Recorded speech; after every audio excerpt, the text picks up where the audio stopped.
ನಮಸ್ಕಾರ ಎಲ್ಲರಿಗೂ. ಇವತ್ತಿನ ರೆಸಿಪಿ ಬೇಳೆ ಸಾರು ಹಾಗೆ ಆಲೂ ಫ್ರೈ. ಬೇಳೆ ಸಾರು ಮಾಡ್ಲಿಕ್ಕೆ ನಾವು ಒಂದು ಪಾತ್ರೆಯಲ್ಲಿ 2 ಟೇಬಲ್ ಸ್ಪೂನ್ ಎಣ್ಣೆನ ಹಾಕಬೇಕು. ನಂತರ ಅದರಲ್ಲಿ ಸಾಸಿವೆ ಜೀರಿಗೆನ ಹಾಕಿ ಚಟಪಟ ಅಂದ್ಮೇಲೆ ಕರಿಬೇವಿನ ಸೊಪ್ಪನ್ನ ಹಾಕಬೇಕು. ನಂತರ ಇದರಲ್ಲಿ ಬೆಳ್ಳುಳ್ಳಿನ ಸೇರಿಸಿ ಒಂದ್ ಸ್ವಲ್ಪ ಹುರಿಬೇಕು. ಇದಕ್ಕೆ ಒಂದು ಚಿಕ್ಕ ಈರುಳ್ಳಿನ ಸಣ್ಣದಾಗಿ ಕಟ್ ಮಾಡಿ ಹಾಕೊಳ್ಳಿ. ಈರುಳ್ಳಿನ ಒಂದ್ 2 ನಿಮಿಷ ಚೆನ್ನಾಗಿ ಹುರಿಬೇಕು. ಆಮೇಲೆ ನಾವು ಬೇಸಿಕ್ ಮಸಾಲೆಗಳನ್ನ ಹಾಕೊಳ್ಳೋಣ. ಅರಿಶಿನ, ಹಿಂಗು, ಆಮೇಲೆ ಖಾರ, ಉಪ್ಪು ನಿಮ್ಗೆ ರುಚಿಗೆ ತಕ್ಕ ಹಾಗೆ ನೀವು ಅಡ್ಜಸ್ಟ್ ಮಾಡಿ ಹಾಕೋಬಹುದು. ಇದನ್ನೆಲ್ಲ ಸರಿಯಾಗಿ ಮಿಕ್ಸ್ ಮಾಡ್ಕೋಬೇಕು. 2 ಟೊಮ್ಯಾಟೊ ಸಣ್ಣದಾಗಿದ್ರೆ 2 ಟೊಮ್ಯಾಟೊ, ದೊಡ್ಡದಾಗಿದ್ರೆ 1 ಸಾಲ್ಕು ಅದನ್ನ ಕಟ್ ಮಾಡಿ ಹಾಕೊಳ್ಳಿ. ಅದೆಲ್ಲ ಮಿಕ್ಸ್ ಮಾಡಿ ಕುಕ್ ಮಾಡಿದ್ಮೇಲೆ ನಾವು ಕುದಿಸಿರೋ ಬೇಳೆನ ಇದಕ್ಕೆ ಹಾಕೊಳ್ಳೋಣ. ಬೇಳೆ ಹಾಕಿದ್ಮೇಲೆ ಎಲ್ಲವನ್ನ ಸರಿಯಾಗಿ ಮಿಕ್ಸ್ ಮಾಡಿ ಸಣ್ಣ ಫ್ಲೇಮ್ ಅಲ್ಲಿ ನಾವು ಒಂದು 5 ನಿಮಿಷ ಕುದಿಲಿಕ್ಕೆ ಬಿಡ್ಬೇಕು. ಆಮೇಲೆ ಮೇಲೆ ಕೊತ್ತಂಬರಿ ಸೊಪ್ಪು ಹಾಕಿದ್ರೆ ಅದು ಆಯ್ತು ನೋಡಿ, ನಮ್ಮ ಟೇಸ್ಟಿ ಬೇಳೆ ಸಾರು.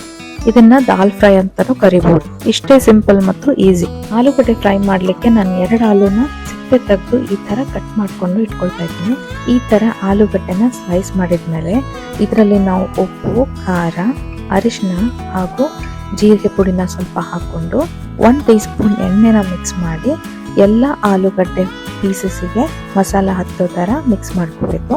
ಇವಾಗ ಒಂದು ಪ್ಲೇಟ್ ಅಲ್ಲಿ 1 ಟೀ ಸ್ಪೂನ್ ರವೆ ಹಾಗೂ 1 ಟೀ ಸ್ಪೂನ್ ಕಡಲೆ ಹಿಟ್ಟನ್ನು ಹಾಕಿ ಅದರಲ್ಲಿ ಒಂದೊಂದು ಪೀಸನ್ನು ಈ ತರ ಎದ್ದಿ 2 ಸೈಡ್ ಅದು ರವಾ ಕೋಟಿಂಗ್ ಆದ್ಮೇಲೆ ನಾವು ತವೆ ಮೇಲೆ ಸ್ವಲ್ಪ ಎಣ್ಣೆ ಹಾಕಿ ಅದನ್ನ ಬೇಯಿಸ್ಕೊಳ್ಳೋಣ.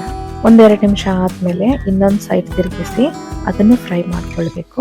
ಈ ಆಲೂ ಫ್ರೈ ತಿನ್ಲಿಕ್ಕೆ ತುಂಬಾ ಟೇಸ್ಟಿ ಹಾಗೂ ಹೆಲ್ದಿ ಆಗಿರುತ್ತೆ. ಜಾಸ್ತಿ ಆಯಿಲ್ ಇರಲ್ಲ ಹಾಗೂ ಕ್ರಿಸ್ಪಿಯಾಗಿ ಕೂಡ ಇರುತ್ತೆ. ಅನ್ನ ಮತ್ತೆ ಬೇಳೆ ಸಾರು ಜೊತೆ ಈ ಆಲೂ ಫ್ರೈ ಬೆಸ್ಟ್ ಕಾಂಬಿನೇಷನ್. ಒಮ್ಮೆ ಖಂಡಿತ ಟ್ರೈ ಮಾಡಿ ನೋಡಿ. ಕಮೆಂಟ್ ಬಾಕ್ಸ್ ಅಲ್ಲಿ ತಿಳಿಸಿ. ನಿಮ್ಗೆಲ್ಲರಿಗೂ ರೆಸಿಪಿ ಇಷ್ಟ ಆದ್ರೆ ವಿಡಿಯೋನ ಲೈಕ್ ಮಾಡಿ, ಶೇರ್ ಮಾಡಿ. ಮತ್ತೆ ಸಿಗೋಣ ನೆಕ್ಸ್ಟ್ ವಿಡಿಯೋದಲ್ಲಿ ಇನ್ನೊಂದು ಟೇಸ್ಟಿ ರೆಸಿಪಿ ಜೊತೆ. Thank you for watching.